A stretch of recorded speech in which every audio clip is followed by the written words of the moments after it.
Okay, good evening everybody.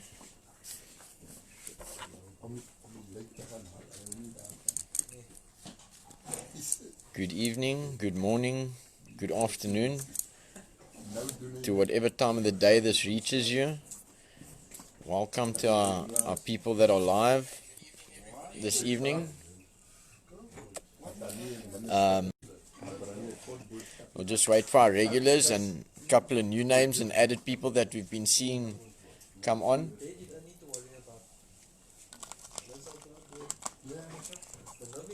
Good evening, Sharon. How's it, Andrew? Cheryl, Clutchy. Good to see these names. You know, it's good to see the consistency of the guys in recovery as well, watching. I believe there's a dire need and a massive lack of recovery stimulation for the guys outside there. I know I do what I do firstly for my own recovery, because I know that my own experience has taught me, and so has Mr. Hall taught me plenty, that if I don't do what I need to do, then I fall. Good evening, hi, how's it everybody? I'll say hello again. So, you know, over the years I've come to a realization that, and I've been told it many times, and Mr. Hall has spoken about it, and there's parents that experience it. We see it over here.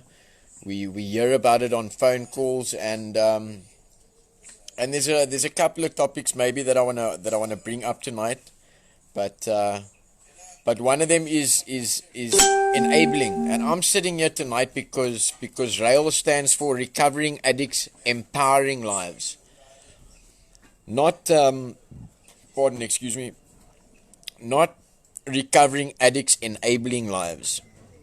You know, for the first part of what I think, how's it, Gladwin? Lekker to check you've also been watching. So I just want to say we don't know what the meetings and our recovery program is doing for us. Sometimes we forget what it's doing for us until we stop doing what we need to do, and then we find out the hard way. How's it, Auntie Connie? Also seen your name there a lot of times. Good to see you on here. Don't get to see you much in person, but recovery first. Just saying. But it would be nice to see you again. So, hey! Sorry about that. We don't only deal with people with issues. Sometimes the dogs also have a bit of an issue, but we sort it out. That's the main thing, is that all the guys that are here that have been through the program have done something about their problems. You know, when it comes to what I was saying earlier, is that that maybe for the first part of where I was going to with the enabling, is that the first part of coming to a recovery center like RAEL, that stands for, I'll say it again, is Recovering Addicts or Alcoholics Empowering Lives, is I'll tell you guys about the Undertaker in a while, because I'll get there now. It didn't take me under though. I thought I was going to see the Undertaker a couple of times though. But that's why I'm sitting here. I'm sitting here sober this evening because it's Recovering Addicts Empowering Lives. My life has been empowered to beyond my wildest dreams. And if I say RAEL or I say Mr. Hall, it's the same meaning.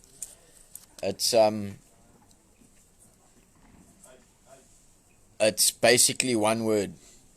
So we come into recovery, or some people, and in most cases today we have to go to a recovery center. Reason being is because we can't handle our own lives. We can't live with or without drugs.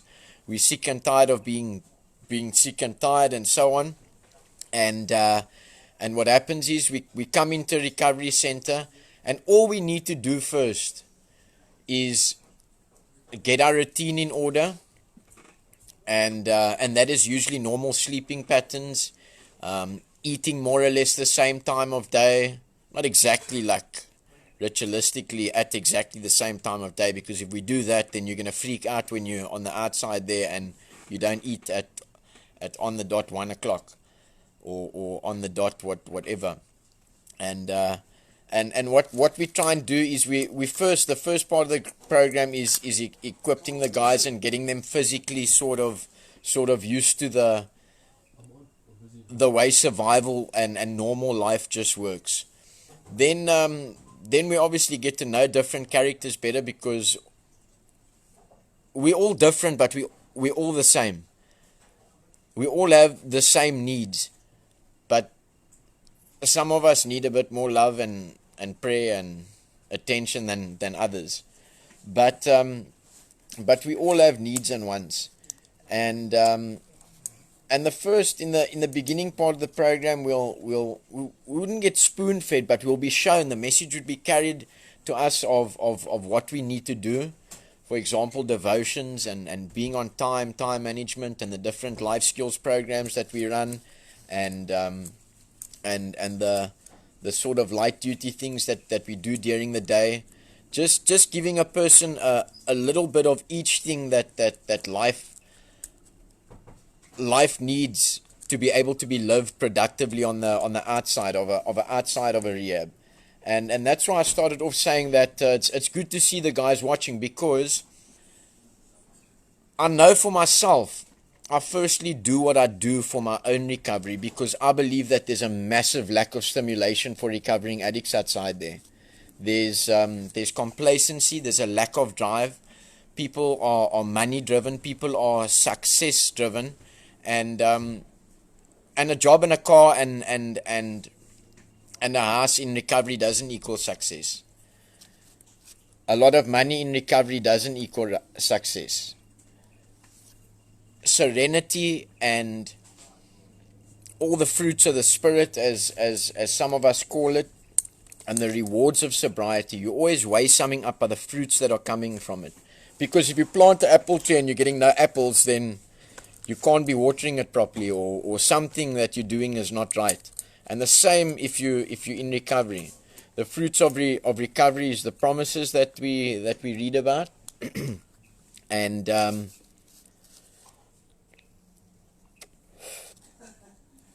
not worrying about things. I wouldn't say not caring about things, but finding peace and serenity. And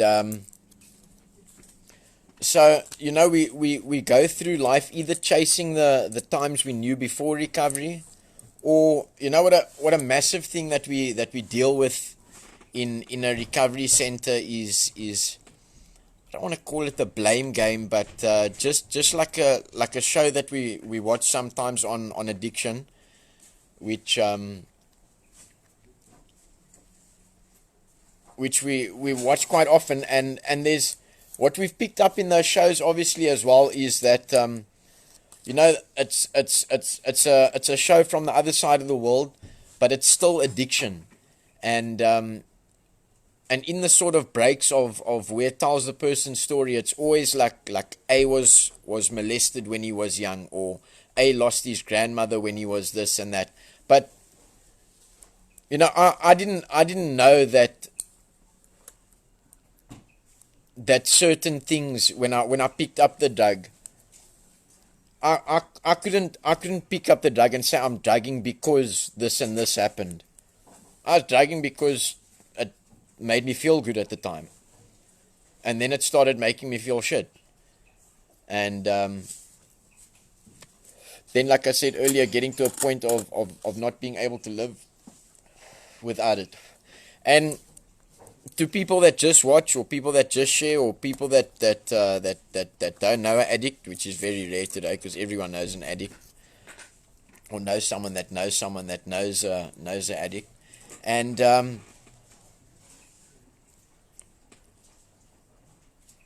one of the cliches in recovery is that we're only as sick as our secrets. And if it depends on your spiritual, then they talk about the hole in the soul, and cleaning out the spirit, and then and then changing your ways or recognizing your defects of character so that you don't repeat that behavior again.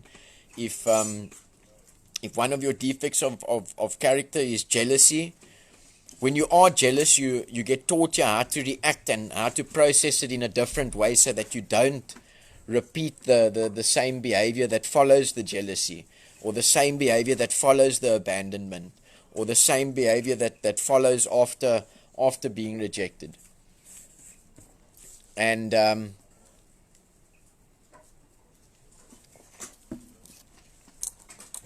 cleaning out your soul or making your spiritual condition right is almost like, I don't know if the moms out there have ever had something off in the fridge, and you open the fridge and each time you smell it, hey, where's the smell coming from in the fridge? But you close it again and you just carry on and you cook and you do your thing in the kitchen, and you go back there. You may be making yourself or the rest of the family. It's usually the moms in today's world that's making the rest of the family the cups of coffee or the treats, or serving the family, and you smell it again. But that's the same way recovery works. Recovery works from the inside out. So that's where we only as sick as our secrets come from. So if you think of yourself as a fridge, now you clean the whole fridge out, and recovery tells you you need to clean your spirit. And if you think of it as the fridge, you're taking out all these items, you wipe it down, whatever. But now if you leave that bucky with Sunday's leftover rice in there, or whatever it is, or your story that pride stands in the way of you telling, or you're too shy to admit, or whatever the case might be, that keeps you sick.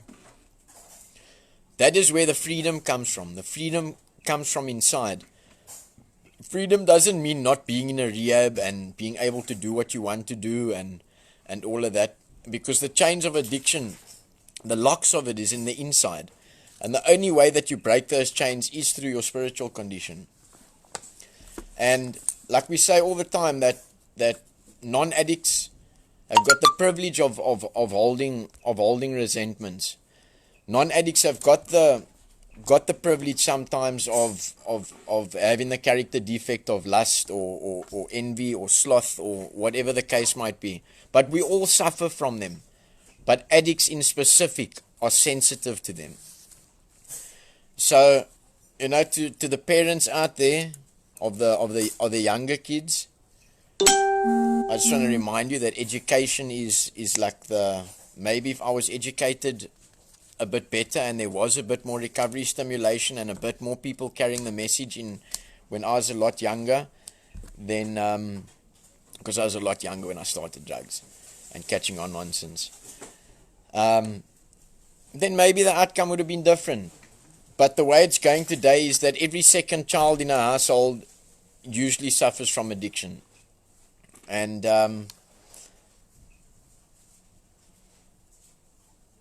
education is key. And then kids aren't the boss of the house. We get calls and people coming in here of 30, 35, 40-year-olds that have never lived by themselves. Some of them have had one job, if they've even had a job.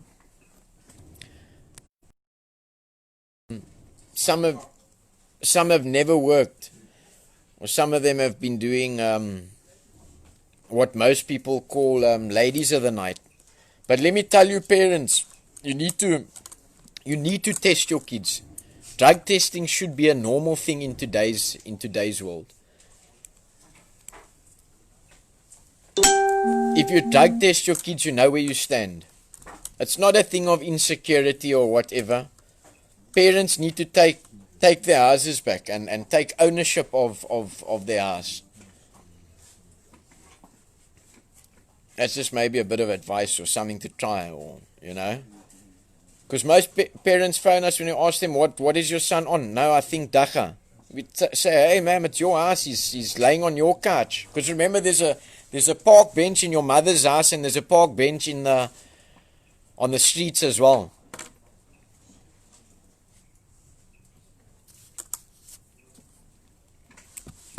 So we get many cases that has never worked or been living off parents and things like that. And people think that that it's only females that turn to prostitution. Don't think your sons, and I'm saying this because we run a male facility, because males and females together in recovery just doesn't work. Not in primary care anyways. If you can't handle your own emotions, you trying to handle another emotional being is a job on its own sometimes. So don't think that your sons were only stealing, or I'm not saying everybody's sons now, but don't think that your sons were only stealing, shoplifting, doing fraud, etc. It's not only chicks that stand on the road. There is a massive underworld of guys doing sexual favors, especially with today's drugs, especially with the tick. The tick is the we've had stories of bestiality, people calling us, people opening up to us, and all those kinds of things. And it's what goes with the illness. Remember, I suffer from an illness that when it's at its peak or at its best, it tells me that I don't have an illness. It tells me that I don't need to come back to a recovery center. And I ground myself here because I'll be honest with you, I've tried to live completely in a uncontrolled environment. In other words, just outside. It just becomes too much for me for what I need to do, and that's why I was saying that we expose people to maybe it's a little bit less hours of each thing that we need to do, but we run a full program here from okay, the winter program starts at about 7:08, and then usually right through to about 9, 10 o'clock sometimes at night. Because the same that I was putting into my drugging, I need to put into my recovery. I didn't mind walking to the merchant at 12 o'clock at night. So why should I mind doing a recovery meeting at 12 o'clock at night? So back to the spiritual condition, and this is things that all people suffer from. And some call it the 7 deadly sins. And I was saying that non-addicts sometimes have the privilege of holding resentments, of being envious or being greedy and things like that. But it's all everything that like we all know the saying that holding a resentment against somebody is like drinking the poison. You drinking the poison and expecting the other person to get sick.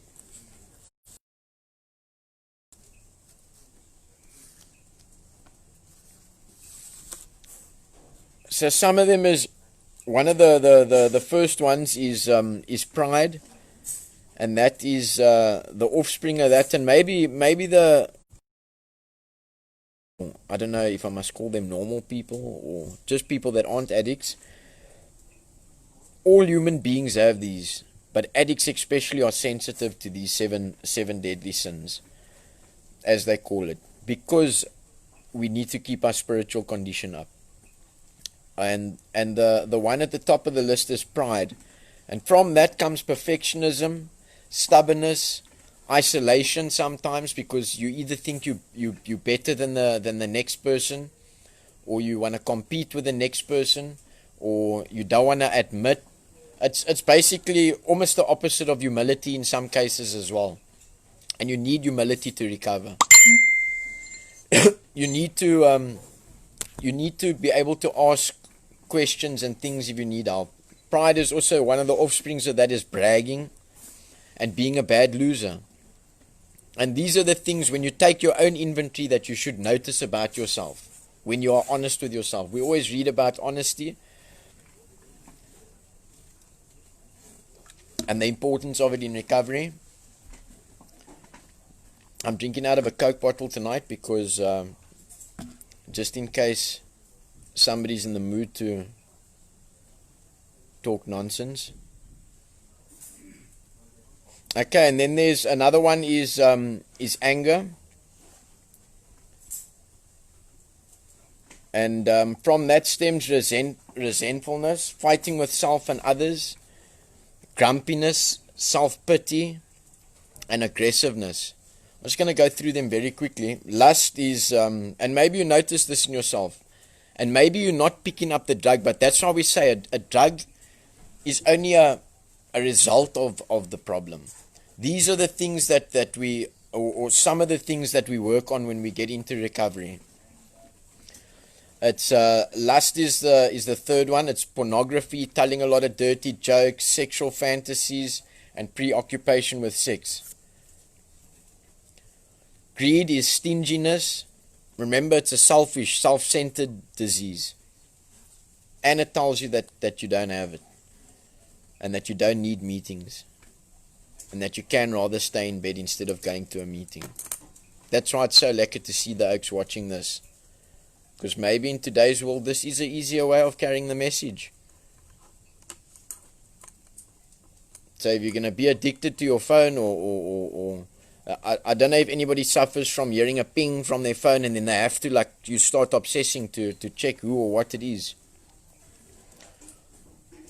But like anything, if it's used in the right way to carry the message and to spread hope, where sometimes there is a lot of criticism when you're posting pictures and things of people doing good deeds and people sharing their recovery and things like that.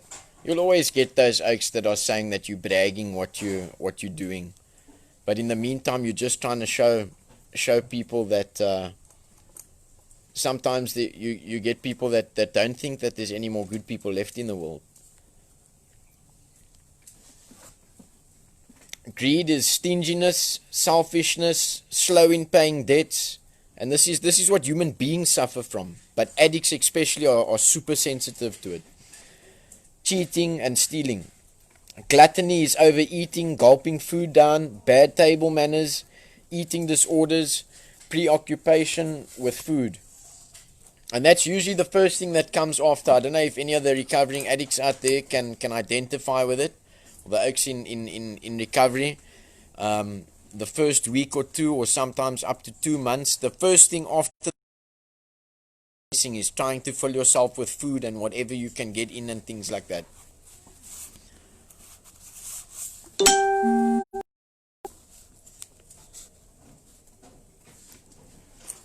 And the top one, like I was saying, is pride. That's what stands in the way of people sharing their secrets. That's what keeps the dirt inside the fridge. Because sometimes there's a guy here for 5 months and he looks like he's flying in his recovery. And then it comes to his exit date and he starts worrying, have I done enough? Have I said enough? And we start speaking about, hey, you're only as sick as your secrets and you know all the recovery slogans. And then he comes out and he says, hey, I didn't only steal mom's rings. I didn't only steal dad's tools. I didn't only draw extra money when I was sent to the bank, etc., etc. All the things that we do for our fix. All those things.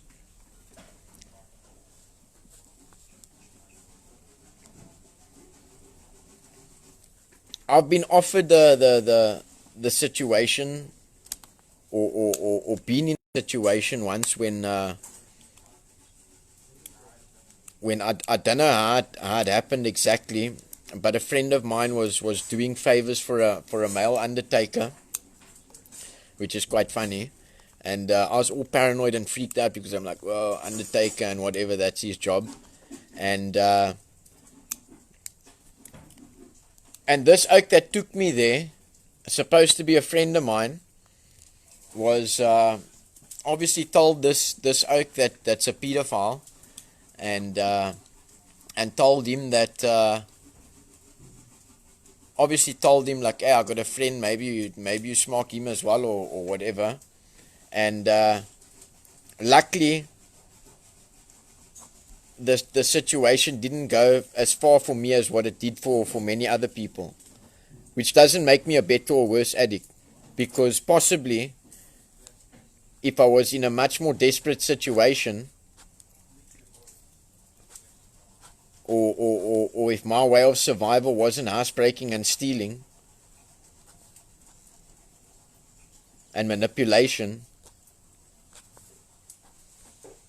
and selling everybody else's stuff, then maybe I would have fallen into the trap of doing sexual favors for men, like many guys do. And luckily, when this oak grabbed me between my legs, I jumped up because I was already paranoid. I wasn't sure what was gonna go down there. Because I must admit, his house was a bit freaky, and don't freak anybody out being at an undertaker's house. You know what I mean?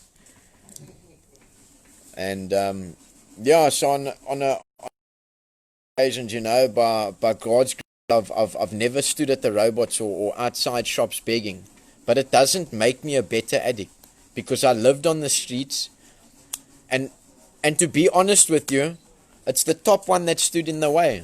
It was pride that stood in the way of, I wouldn't say stand at the robots, but it's pride that stood in the way of me standing there.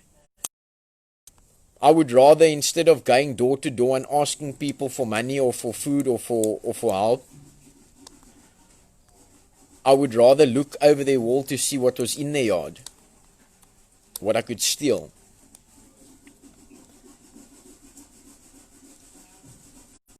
And hey, in today's world, pornography and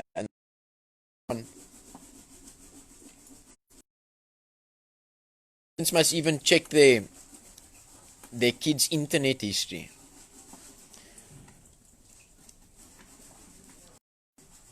Because we deal with all kinds of addictions here. And like I said to you, believe it or not, we've dealt with a guy here before that used to smoke thick and then trip and then perform bestiality.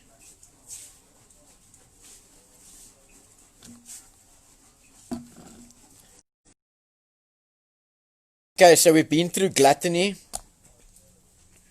and that's why I say people must check their kids' internet history, because these are the defects of character that we deal with once the drugs are done,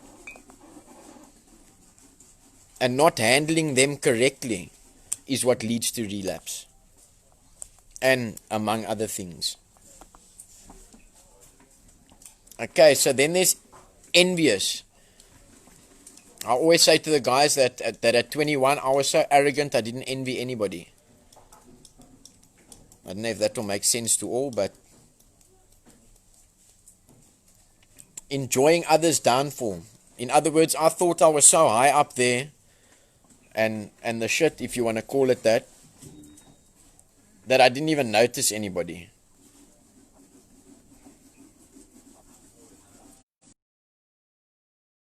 Because I didn't see them there.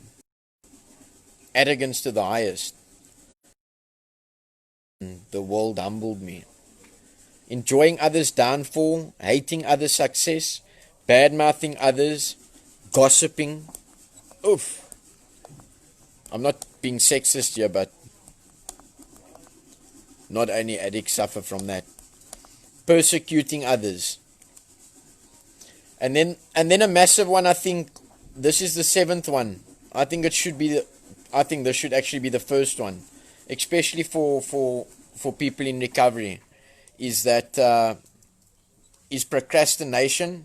It's sloth or laziness. That's how you become complacent in your recovery. I don't know if some of the guys that are in recovery have heard of the pink cloud or the honeymoon stage. Now you've gotten over the bit of physical detox. You're feeling a little bit better and all of that.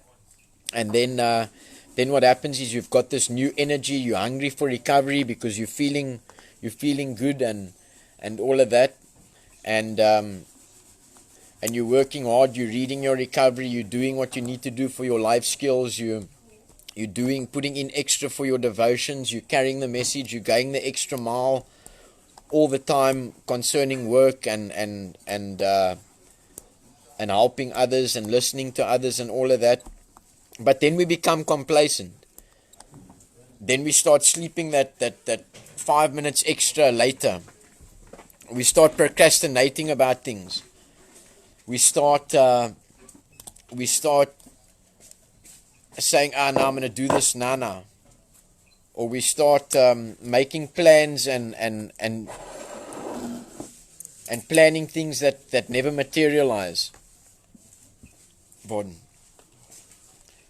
That's the seventh one. Sloth. Procrastination, laziness, obsession with comfort, lack of perseverance. Many an addict fall down because of lack of perseverance. Living in the future. You know, you buy A, but you're dreaming about Z, but you still need to do B, C, D, E, F, G. H is very bad for me. Living in the future, daydreaming about retirement. I know that's not only an addict trait, you know what I mean?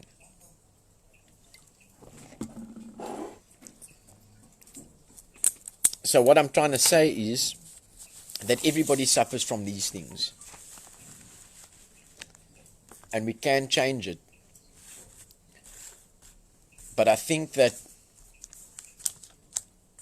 you know, we get these people that say, be the change you want to see in the world and all of that kind of nonsense, but then we're gossiping about other people and all of that. Stop worrying about the next person, man.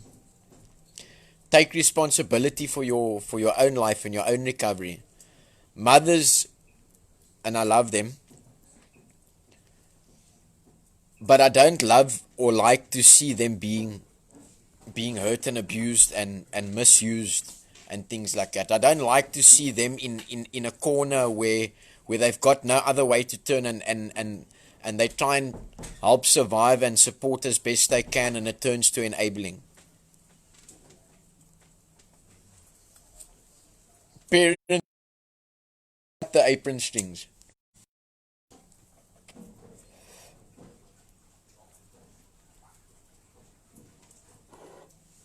Obviously, different things work for different addicts and for different people. But parents need to cut the apron strings. They need to draw the line. Otherwise, it's going to be like eat, sleep, repeat. It's going to be rehab, out, repeat. Rehab, out, repeat. Parents also need time to heal. I always say to the guys over here in the program that, remember, we were drugged and high when we caught on all this stuff, or when these things that we say, the reasons why we drugged or whatever, was done to us. Or I don't like this one, or that one stole from me, or that one. And then we say to them, think about other people feel that we stole from. Think about other people feel that just wanted that extra bit of time with us. Because the first people that the addict looks for when they come into recovery, the first people that they look for is the people that they push the furthest away. The people that wanted them close, that they now want close, but also need healing. We've got the privilege of being in recovery and working a program to get through these things. What program do parents have to go to while they still upholding life? They still have to go to work every day. It's very difficult to recover in today's world just by going to meetings in the evening and then still trying to handle the pressures of life.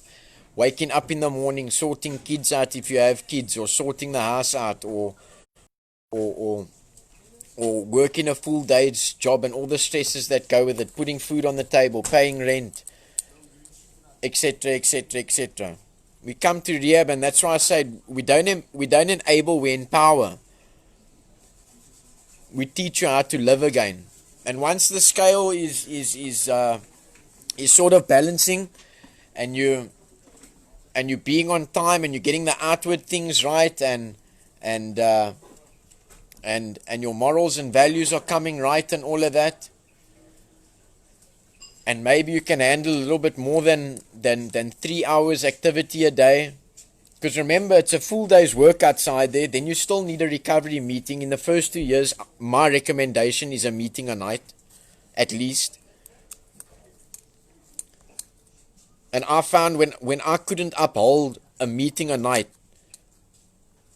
that, like, the sad truth is that my recovery just stopped working. And I only later found that if I could go to the merchant in the evening, why couldn't I go to a meeting in that evening for an hour? because it usually took about an hour to the merchant and back when I said I was walking the dog.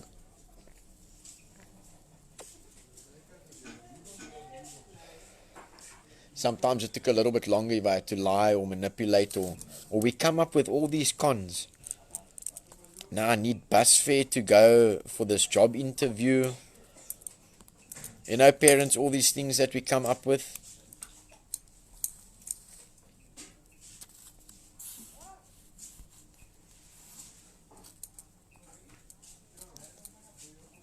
So I'm gonna maybe leave. You know, one of the things that we talk about is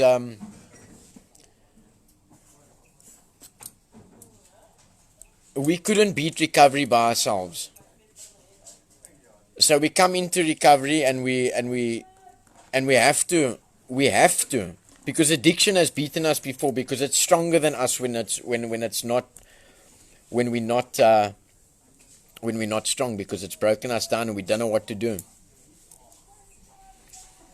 And what happens is we come into recovery and we have to be a step ahead of this thing all the time. Because there's a saying that goes, and Mr. Hall loves, and I mention Mr. Hall a lot because most of my sayings come from Mr. Hall, because those are the sayings that have worked for me. Is that your drug of choice, or your drug, or whatever your poison is doing push-ups in the car park. So what we need to do here is we need to get stronger than the addiction. You know, because of I came to a point where and the guys in recovery will know that we've got our Just for Today's books and things like that I became so scared of myself and so paranoid of falling because of just not getting it right the whole time. When, remember, I said I had a listening problem, possibly, instead of an addiction problem, is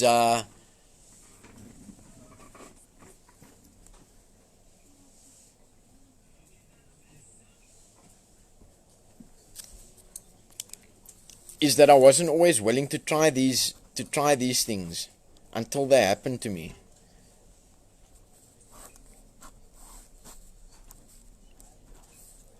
And you get those guys that listen, and then you get those guys that don't listen. And then you tell them, hey, the only way out of this is to feel like me.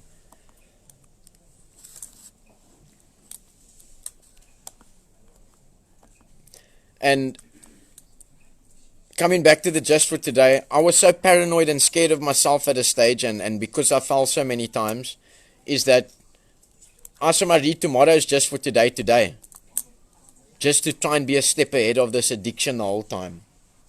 Each time that I stood up from a relapse, or a relapse was a trial and error. Sometimes it was relapses came from the best intentions. But I need to remember that maybe what's right for a non-addict in the world that they live in, that's not recovery, I live in the world of recovery, and that's where I need to keep myself. I'm not saying I need to keep myself in a recovery center, but I need to know my boundaries.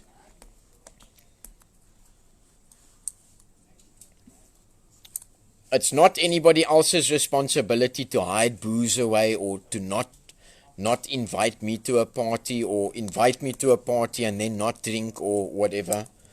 Because if I lust for a dop, or I want a dop, then I still have an alcoholic mind.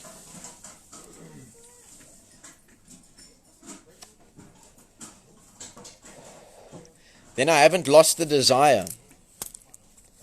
And through Mr. Hall's teachings and what we do here, I've lost the desire for drugs. Yes, I'm not stupid. I don't go to slippery places.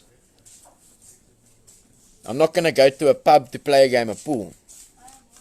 Maybe I'll make a turn there if it's really necessary to go speak to another alcoholic, or if I've got business there to attend to within reasonable reason.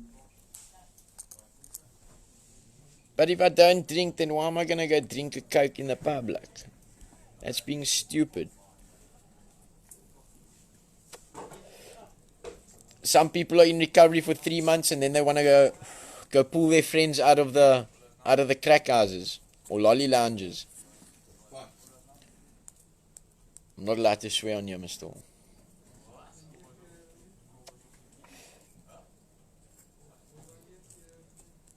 And those are all the little things that I learned over the years of falling and rising and having the privilege and people to help me up or to climb into that pit again with me every time I was in that pit.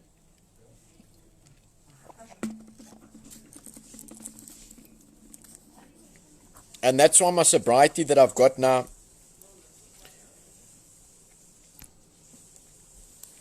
is maybe I don't want to call it a earned sobriety, but it's been trial and fall and stand up and error and not listen and then listen and not listen again and fall and all of that. I don't know if anybody has any questions this evening. I missed a couple of the comments.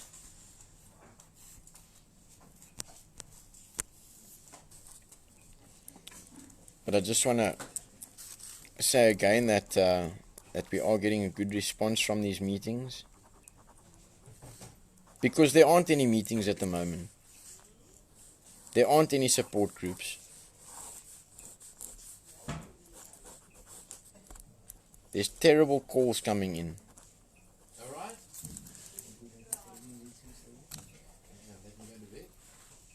But one of the things that I like to say is that I'm usually here for about 10, 11 days on and about 5 days off.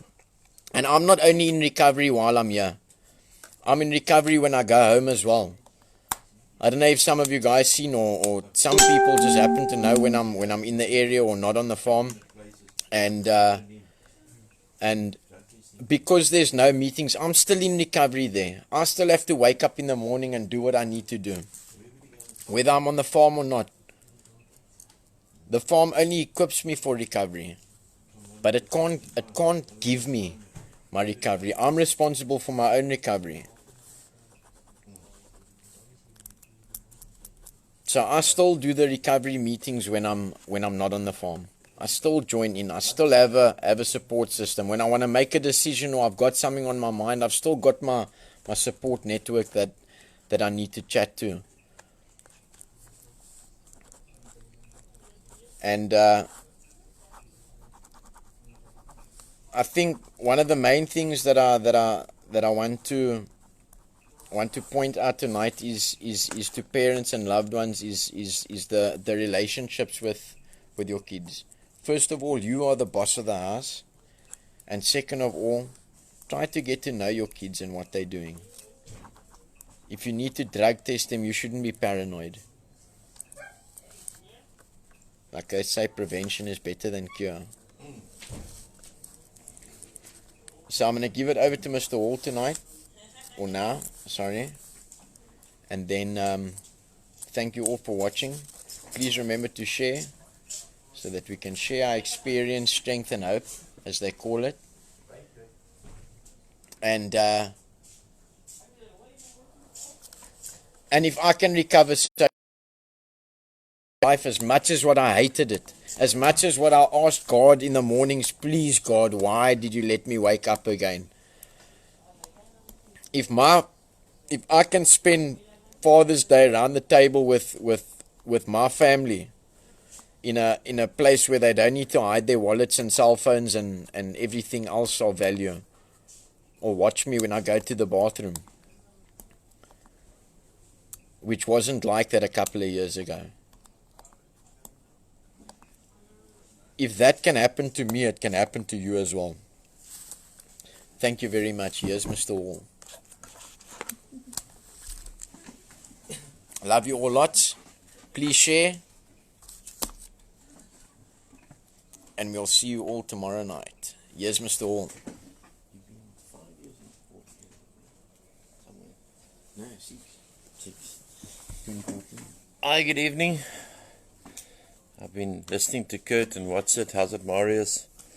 And yeah, I don't think I have really much to add to that. I think that was a fine share by Kurt, come a long way, still putting every effort into finding a long-lasting recovery. And I think that's what we all, for us addicts, alcoholics, it's not the short-term quick fix recovery, but it's the long-term recovery. You know, we're almost living in times that are perilous, and we're finding, I'm getting more calls from people that have loved ones that have relapsed, loved ones that have lost their lives, that have committed suicide in this COVID virus, from mothers and fathers who are at the end of their tether.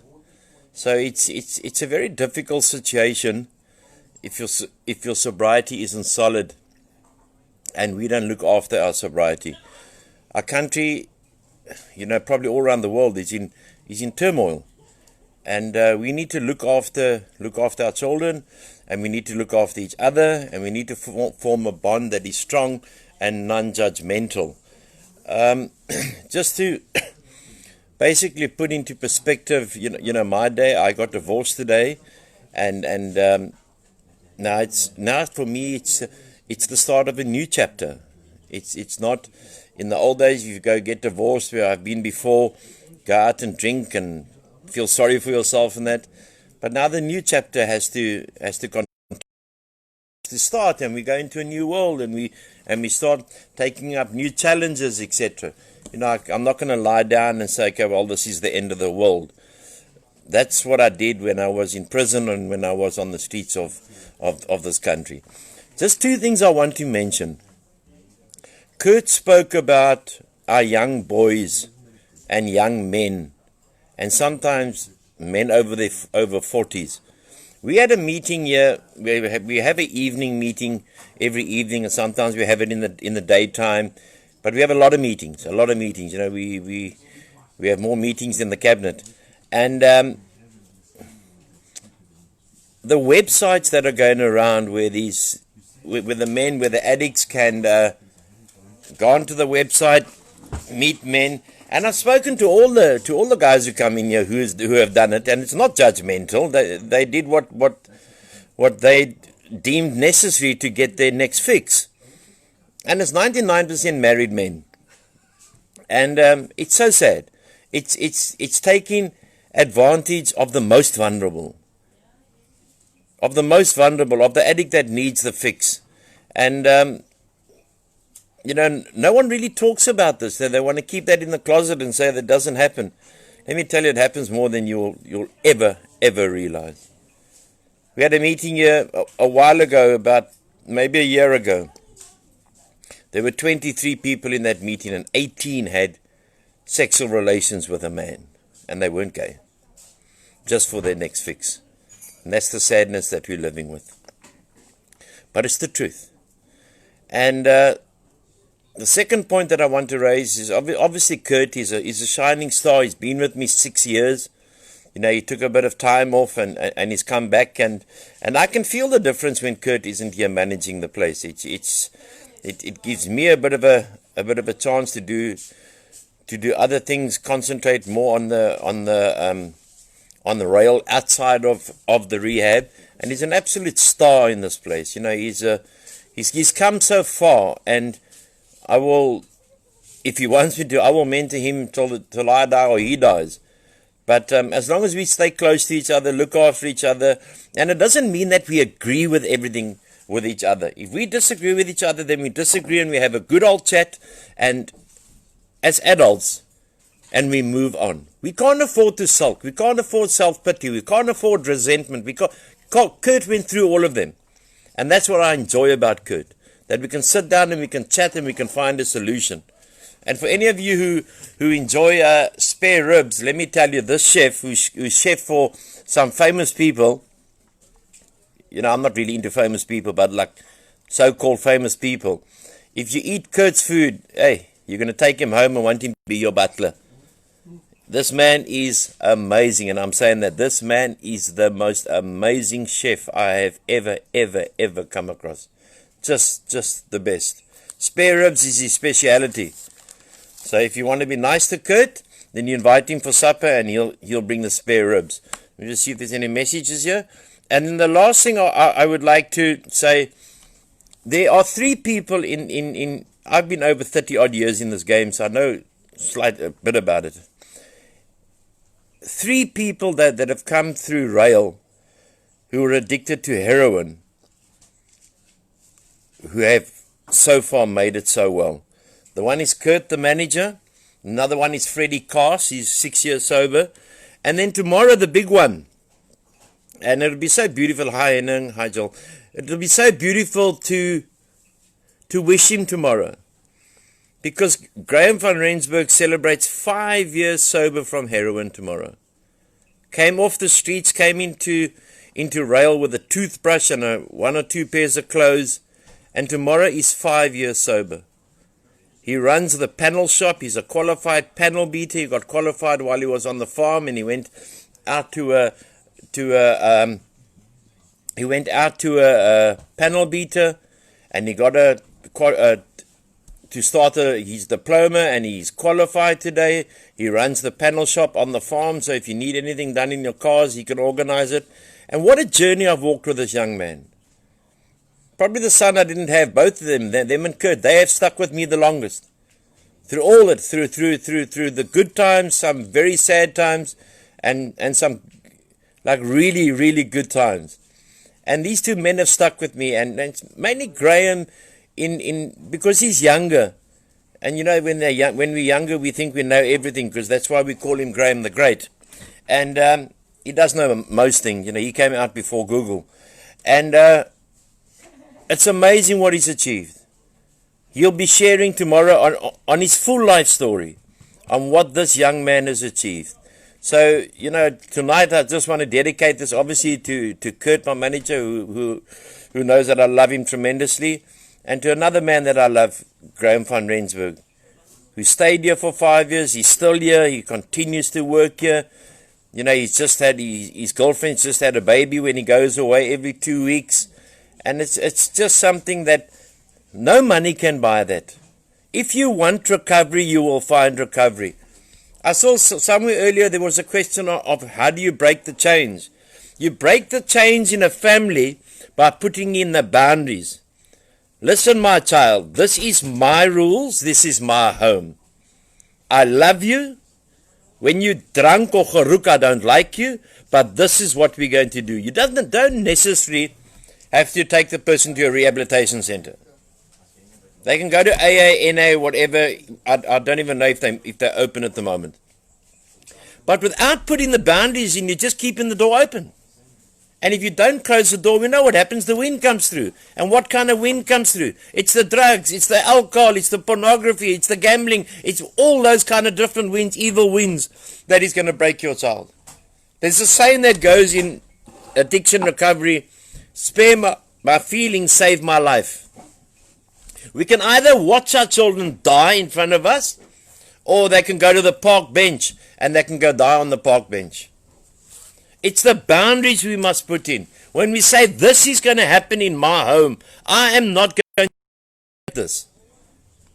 That's where the men must stand up. And I know the women, they do stand up, because in all my years here, I've only had 2 men come here and book in their child. The rest has just been the woman, sometimes accompanied by the husband, but most time a woman and a friend. Because the father had long time saying, you know, I'm not interested, I don't care. But to break the chain, you actually literally have to break the chain. It's when you're locked out from your door, and there's a lock on it, you must break the lock if you don't have a spare key. Or if you don't want to get a locksmith. Breaking the chain is important. Having that, it's not even tough love, man. You know, a lot of people throw that word around, tough love, tough love. It's love. My mother put me into prison because she loved me. My mother threw me out the house because she loved me. Not because she hated me. So it's not tough. It's just the way it has to operate. And it's worked for me, and it's worked for Graham, and it's worked for Kurt, and it's worked for millions others around the world. I one day, I went to a meeting in Ohio in America. I spoke at that meeting. I was very fortunate. And afterwards I spoke to the people, and it took hours to speak to them. And they very hardcore there. Their recovery is hardcore. If you appear in a court there, in I don't know what court, what level court you appear in, the judge puts you 2 years into a rehab. That's it. No questions, no nothing. Because short-term rehabs, 3 weeks, you can never solve your problems in 3 weeks. If I could solve my problems in 3 weeks, or if I knew it would work in 3 weeks, I would have a 3-week program and charge people 80,000 a month. It's insanity. You can't do it. You need the healing process, and the healing process has to take place with the son, with the daughter, with the family, and even the extended family. Because we all have to heal together. We all have to heal together. So anyway, I'm just going to congratulate Graham van Rensburg for what he's been through, where he is today, where my manager is today. Freddie, I miss. He was with me for a long time. He's married today. He's got a child, and I'm so fortunate he named the child after me. I don't know why, but anyway. And very fortunate. And there's other people on the list, and it's good to see, like Kurt said, it's good to see Henning, he's married, Luandra on the program tonight. So there's a lot of people around. We've seen Michelle, the head dancer of Mavericks. If she can be on the show, then it's fine. And after Rihanna, after the second bottle of wine. But they're not addicts or whatever addicts, sex addicts or alcoholics. But we are. And we know what we have to do to stay sober. And we will never surrender in that quest. And if it's God's will, and as I close, if it's God's will and it's His mercy and His grace, on Saturday I celebrate 15 years of uninterrupted sobriety. Only God could have done this. He took me from the park bench and placed me in a position of trust where I can carry the message to the still suffering addict. Thanks all for watching. Thanks all for listening. And may God bless you and may God keep you until we meet tomorrow. Thank you.